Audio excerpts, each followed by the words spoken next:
जय हिंद दोस्तों। Let's study 41 में आप लोगों का स्वागत है। मैं हूं घनश्याम यादव। दोस्तों, मेरे द्वारा आप लोगों को ऑल कंपटीशन से संबंधित प्रश्नों को हल कराया जा रहा है, जिसमें प्रेजेंट टाइम में हम लोग भारत के प्राचीन इतिहास के बारे में पढ़ रहे हैं और भारत के प्राचीन इतिहास के सारे प्रश्न को हम लोग एक एक करके हल कर रहे हैं। और दोस्तों, अभी हम लोग पहुँचे हैं सिंधु सभ्यता पे, यानी हम लोग का जो चैप्टर चल रहा है सिंधु सभ्यता चल रहा है। और हम आप लोगों को सिंधु सभ्यता भाग 7 कल पढ़ा चुके थे और आज सिंधु सभ्यता भाग 8 पढ़ाएंगे। तो दोस्तों, सबसे पहले हम क्या करेंगे, सिंधु सभ्यता भाग 8 पढ़ने से पहले हम लोग सबसे पहले सिंधु सभ्यता भाग 7 को रिवीजन करेंगे। उसके बाद सिंधु सभ्यता भाग 8 को पढ़ेंगे। तो दोस्तों, आइए और हम लोग सबसे पहले सिंधु सभ्यता भाग 7 को रिवीजन करते हैं, फिर सिंधु सभ्यता भाग 8 को पढ़ते हैं। तो दोस्तों, सिंधु सभ्यता भाग 7 में कल जो प्रश्न बना था, आइए उसका एक बार हम लोग रिवीजन करते हैं।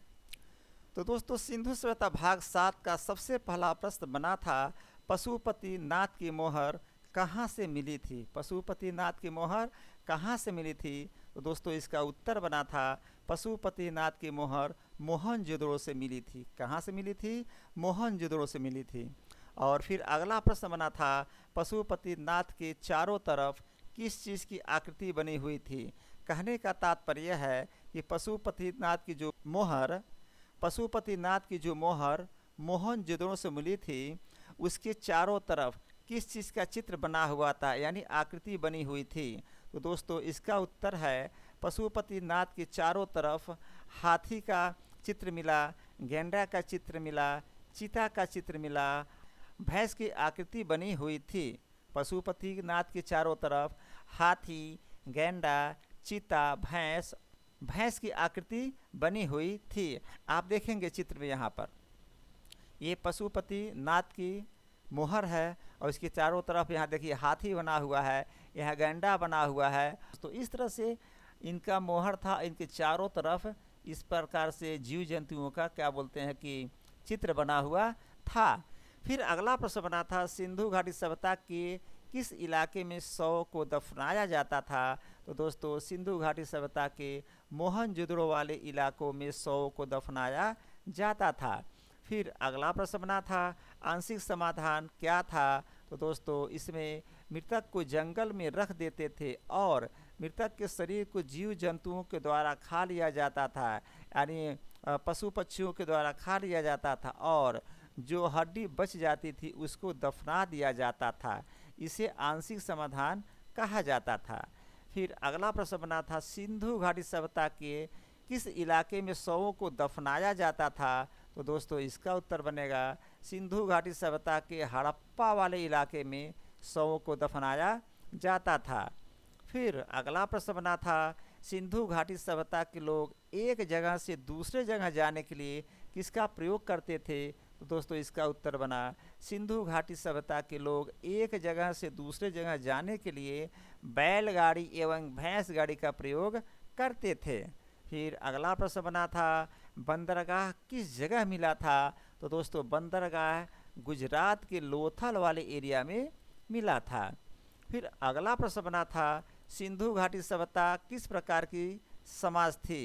यानी सिंधु घाटी सभ्यता में समाज किस प्रकार का था? तो दोस्तों, सिंधु घाटी सभ्यता एक मातृसत्तात्मक समाज थी। फिर अगला प्रश्न बना, सिंधु घाटी सभ्यता के समाज को कितने वर्गों में बांटा गया था? तो दोस्तों, सिंधु घाटी सभ्यता के समाज को 4 वर्गों में बांटा गया था। पहला विद्वान वर्ग, दूसरा योद्धा वर्ग, तीसरा व्यापारिक एवं शिल्पी वर्ग, चौथा श्रमिक वर्ग। फिर अगला प्रश्न बना, सिंधु सभ्यता के लोगों का भोजन किस प्रकार का था? तो दोस्तों, सिंधु सभ्यता के लोगों का भोजन शाकाहारी एवं मांसाहारी दोनों प्रकार का था। यानी जो सिंधु सभ्यता के लोग थे उसमें शाकाहारी भी थे और मांसाहारी भी थे, यानी दोनों प्रकार के लोग पाए गए, शाकाहारी एवं मांसाहारी। फिर अगला प्रश्न बना, पर्दा प्रथा एवं वेश्यावृत्ति किस सभ्यता में थी? तो दोस्तों, पर्दा प्रथा एवं वेश्यावृत्ति सिंधु घाटी सभ्यता में थी। फिर अगला प्रश्न बना, नर्तकी की कांसा की मूर्ति कहाँ से मिली थी? तो दोस्तों नर्तकी की कांसा की मूर्ति मोहनजोदड़ो से मिली थी। फिर अगला प्रश्न बना, मनके बनाने का कारखाना कहाँ से मिला था? तो दोस्तों मनके बनाने का कारखाना लोथल एवं चंदहोदड़ों से मिला था। फिर अगला प्रश्न बना, क्या सिंधु घाटी सभ्यता के लोग सूती एवं ऊनी वस्त्र का प्रयोग करते थे? तो इसका उत्तर बनेगा हाँ, सिंधु घाटी सभ्यता के लोग सूती एवं ऊनी वस्त्र दोनों का प्रयोग करते थे। फिर अगला प्रश्न बना, सिंधु घाटी सभ्यता के लोग मनोरंजन के लिए किस चीज़ का प्रयोग करते थे? तो दोस्तों उत्तर देंगे, सिंधु घाटी सभ्यता के लोग मनोरंजन के लिए पासा खेलते थे एवं शिकार का कार्य करते थे। फिर अगला प्रश्न बना, सिंधु घाटी सभ्यता के लोग किस प्रकार के बर्तन का प्रयोग करते थे? तो दोस्तों आपको पता है सिंधु घाटी सभ्यता एक बहुत ही डेवलप सभ्यता थी। तो दोस्तों इसमें सिंधु घाटी सभ्यता के लोग डिजाइन वाले बर्तन का प्रयोग करते थे। अगला प्रश्न बना, सिंधु घाटी सभ्यता किस प्रकार का समाज था? तो दोस्तों सिंधु घाटी सभ्यता बहुत ही शांति प्रिय समाज था। फिर अगला एवं लास्ट प्रश्न बना था, सिंधु घाटी सभ्यता में तलवार के साक्ष्य मिले थे कि नहीं मिले थे? तो दोस्तों चूँकि सिंधु घाटी सभ्यता एक बहुत ही शांतिपूर्ण समाज था, इसलिए हम कह सकते हैं कि सिंधु घाटी सभ्यता में तलवार के साक्ष्य नहीं मिले थे। तो दोस्तों कल का चैप्टर हम लोगों ने रिवीजन कर लिया। अब आइए आज का चैप्टर सिंधु सभ्यता भाग 8 को पढ़ते हैं। तो दोस्तों आज के चैप्टर में सबसे पहला प्रश्न आ रहा है कि इनका व्यापार मुख्यतः किस देश से होता था? इनका व्यापार मुख्यतः किस देश से होता था? तो दोस्तों इनका व्यापार मुख्यतः फारस देश से होता था। ध्यान देंगे फारस देश से। मैंने आपको पहले ही बताया था कि फारस की मोहर लोथल में मिला था। कहने का तात्पर्य यह था कि लोथल में क्या था? लोथल में दोस्तों बंदरगाह था, और मैंने आपको बताया था बंदरगाह का मतलब ये हुआ कि वहाँ से व्यापार होता था, यानी कि बिजनेस होता था। तो फारस की मोहर कहाँ मिला था? तो दोस्तों फारस की मोहर लोथल में मिला था, यानी कि इनका व्यवसाय मुख्यतः फारस देश से होता था। चूँकि फिर मैं बताऊँ कि फारस की मोहर लोथल में मिला था, तो इससे संकेत मिलता है, इससे प्रमाण मिलता है कि इनका व्यापार मुख्यतः फारस देश से अधिक होता था। तो इस तरह से प्रश्न बन रहा है कि इनका व्यापार मुख्यतः किस देश से होता था? तो दोस्तों उत्तर लिखेंगे, इनका व्यापार मुख्यतः फारस देश से होता था। फिर अगला प्रश्न बन रहा है, फारस का अभी का नाम क्या है? तो दोस्तों फारस का अभी का नाम ईरान है। ध्यान देंगे, अभी जो ईरान हम लोगों के देश से पश्चिम साइड में पड़ता है, तो ये पहले फारस हुआ करता था, और उस फारस से सिंधु सभ्यता वालों के बीच में व्यापार हुआ करता था, और आज का नाम फारस का ईरान है। यानी जो पहले फारस नाम हुआ करता था, अभी का नाम ईरान है। तो दोस्तों ध्यान देंगे, दो प्रश्न बन गया, इनका व्यापार मुख्यतः किस देश से होता था? उत्तर देंगे, इनका व्यापार मुख्यतः फारस देश से होता था। इनका का मतलब सिंधु घाटी सभ्यता वालों का व्यापार। सिंधु घाटी सभ्यता के लोगों का व्यापार मुख्यतः किस देश से होता था? तो उत्तर लिखेंगे, इनका व्यापार अर्थात सिंधु घाटी सभ्यता के लोगों का व्यापार मुख्यतः फारस देश से होता था। और फारस का अभी का नाम क्या है? तो दोस्तों फारस का अभी का नाम ईरान है, यानी जिसका ईरान नाम अभी प्रेजेंट टाइम में है, इसका पुराना नाम क्या होता था? फारस होता था। और फारस देश से सिंधु सभ्यता लोग वालों का व्यापार होता था। फिर अगला प्रश्न बना, सिंधु घाटी सभ्यता के लोग किस प्रकार के व्यापार करते थे? तो दोस्तों ध्यान देंगे, सिंधु घाटी सभ्यता के लोग अंतर्राज्यीय एवं अंतर्राष्ट्रीय दोनों प्रकार के व्यापार करते थे। अब समझिए, प्रेजेंट टाइम में मान लीजिए हमारा स्टेट दूसरे स्टेट से व्यापार कर रहा, तो उसको बोलते हैं अंतर्राज्यीय, यानी राज्य के अंतर्गत जो व्यापार हो रहा है, यूपी से बिहार, बिहार से बंगाल, बंगाल से आसाम, इस तरह से जो राज्य अपने देश में हो रहा है अंतर्राज्यीय, माने एक स्टेट से दूसरे स्टेट में हो रहा है। लेकिन एक राष्ट्र से दूसरे राष्ट्र, भारत से पाकिस्तान, नेपाल, चीन, जापान, जो भी देश है, यानी अपने देश से दूसरे देश में जब जाते हैं तो उसको अंतर्राष्ट्रीय बोलते हैं। तो दोस्तों सिंधु घाटी सभ्यता के लोग अंतर्राज्यीय एवं अंतर्राष्ट्रीय दोनों प्रकार के व्यापार करते थे। तो प्रश्न बन रहा है सिंधु घाटी सभ्यता के लोग किस प्रकार के व्यापार करते थे, तो आप उत्तर लिखेंगे सिंधु घाटी सभ्यता के लोग अंतर्राज्यीय एवं अंतर्राष्ट्रीय दोनों प्रकार के व्यापार करते थे। फिर अगला प्रश्न बना सिंधु घाटी सभ्यता में मापन की इकाई क्या थी, तो दोस्तों सिंधु घाटी सभ्यता में मापन की इकाई 16 के अनुपात में था। 16 के अनुपात में था। सिंधु घाटी सभ्यता में मापन की इकाई क्या थी, तो दोस्तों सिंधु घाटी सभ्यता में मापन की इकाई 16 के अनुपात में हुआ करती थी। और व्यापार के लिए किस चीज़ का प्रयोग किया जाता था, उपयोग किया जाता था, तो दोस्तों व्यापार के लिए मोहरों का उपयोग किया जाता था। आपको पता होगा मोहर बना करते थे और मोहर के द्वारा व्यापार किया जाता था। तो दोस्तों प्रश्न बन रहा है कि इनका मुख्यतः व्यापार किस देश से होता था, यानी सिंधु घाटी सभ्यता के लोगों का मुख्यतः व्यापार किस देश से होता था, तो आप उत्तर लिखेंगे सिंधु घाटी सभ्यता के लोगों का मुख्यतः व्यापार फारस देश से होता था। और फारस देश का अभी का नाम क्या है, तो दोस्तों उत्तर लिखेंगे फारस का अभी का नाम ईरान है, यानी कि जो अभी ईरान है इसका पुराना नाम फारस हुआ करता था।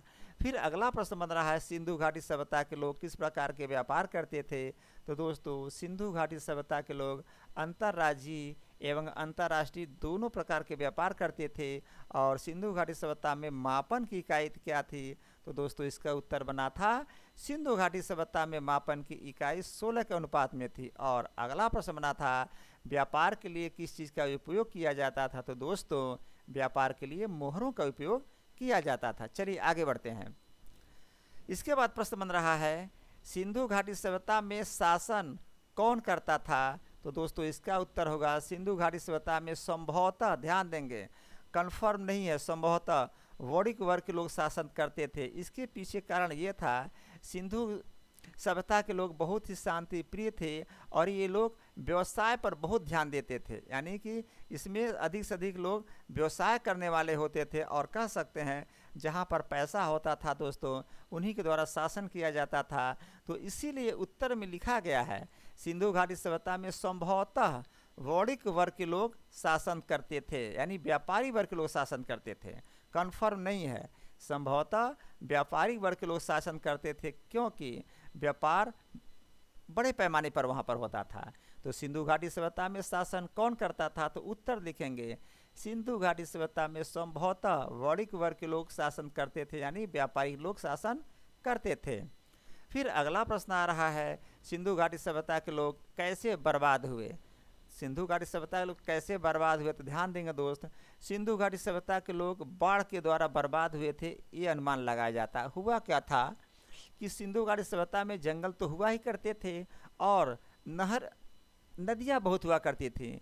इन्होंने पेड़ काटना स्टार्ट किया। जब पेड़ काटना स्टार्ट किया तो स्खलन स्टार्ट किया दोस्तों, और उम्मीद जताया जाता था तो इसी स्खलन से भूस्खलन से तबाही आई और बाढ़ आई और वहाँ के लोग बाढ़ से बर्बाद हो गए। तो सिंधु घाटी सभ्यता के लोग कैसे बर्बाद हुए थे, तो उत्तर देंगे सिंधु घाटी सभ्यता के लोग बाढ़ से बर्बाद हुए थे।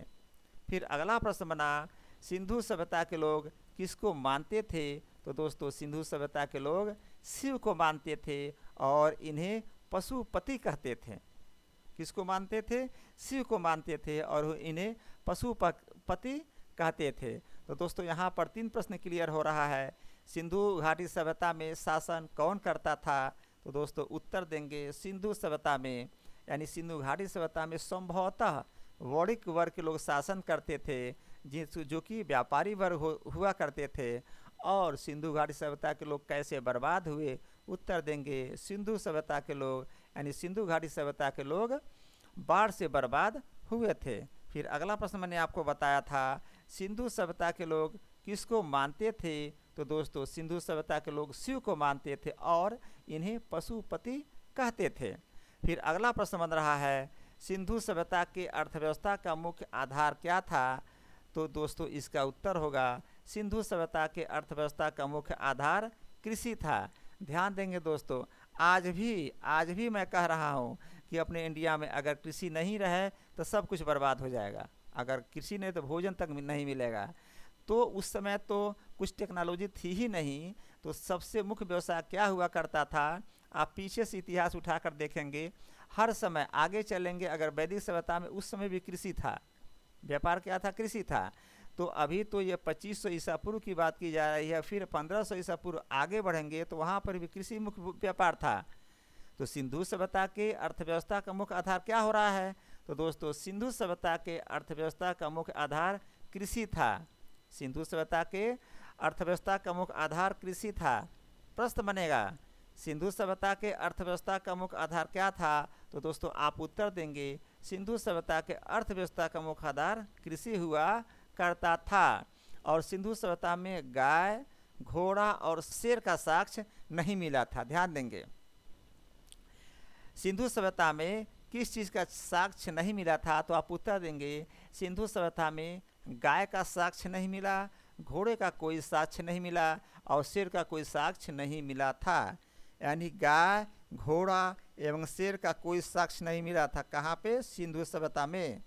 सिंधु सभ्यता में गाय, घोड़ा एवं शेर का साक्ष्य नहीं मिला था। तो दोस्तों इस प्रकार ये बहुत कम क्वेश्चन था लास्ट, चूँकि हम लोग का ये भाग था। तो आइए इसको ज़रा एक बार रिपीट करते हैं, सिंधु सभ्यता भाग 8 को। तो सिंधु सभ्यता भाग 8 को आइए दोस्तों एक बार रिविजन करते हैं। तो दोस्तों इसमें सबसे पहला प्रश्न बना था, इनका व्यापार मुख्यतः किस देश से होता था, तो उत्तर लिखेंगे सिंधु सभ्यता का व्यापार मुख्यतः फारस देश से होता था, क्योंकि फारस देश की मोहर लोथल में मिला था और लोथल कहाँ है, सिंधु सभ्यता का एक अंग है। तो इस प्रकार हम कह सकते हैं कि इनका व्यापार मुख्यतः फारस देश से होता था। फिर अगला प्रश्न बना था, फारस का अभी का नाम क्या है, तो दोस्तों फारस का अभी का नाम ईरान है। और इसके अगला प्रश्न बना था, इससे आगे का प्रश्न बना था, सिंधु घाटी सभ्यता के लोग किस प्रकार के व्यापार करते थे, तो दोस्तों सिंधु घाटी सभ्यता के लोग अंतर्राज्यीय एवं अंतर्राष्ट्रीय दोनों प्रकार के व्यवसाय करते थे। फिर अगला प्रश्न बना, सिंधु घाटी सभ्यता में मापन की इकाई क्या थी, तो दोस्तों सिंधु घाटी सभ्यता में मापन की इकाई 16 के अनुपात में थी। कितने के अनुपात में, 16 के अनुपात में थी। और दोस्तों व्यापार के लिए किस चीज़ का उपयोग किया जाता था, तो दोस्तों व्यापार के लिए मोहरों का उपयोग किया जाता था। किस चीज़ का, मोहरों का उपयोग किया जाता था। और सिंधु घाटी सभ्यता में मापन की इकाई 16 के अनुपात में थी। फिर अगला प्रश्न बना, सिंधु घाटी सभ्यता में शासन कौन करता था, तो हमने आपको बताया सिंधु घाटी सभ्यता में संभवतः, ध्यान दीजिएगा, संभवतः वणिक वर्ग के लोग शासन करते थे, यानी कि व्यापारी वर्ग के लोग शासन करते थे। फिर अगला प्रश्न बना था, सिंधु घाटी सभ्यता के लोग कैसे बर्बाद हुए, तो दोस्तों इसका उत्तर बना था, सिंधु घाटी सभ्यता के लोग बाढ़ के कारण बर्बाद हुए थे। फिर अगला प्रश्न बना, सिंधु सभ्यता के लोग किसको मानते थे, तो दोस्तों इसका उत्तर बना था, सिंधु सभ्यता के लोग शिव को मानते थे और इन्हें पशुपति कहते थे। सिंधु सभ्यता के लोग शिव को मानते थे और इन्हें पशुपति कहते थे।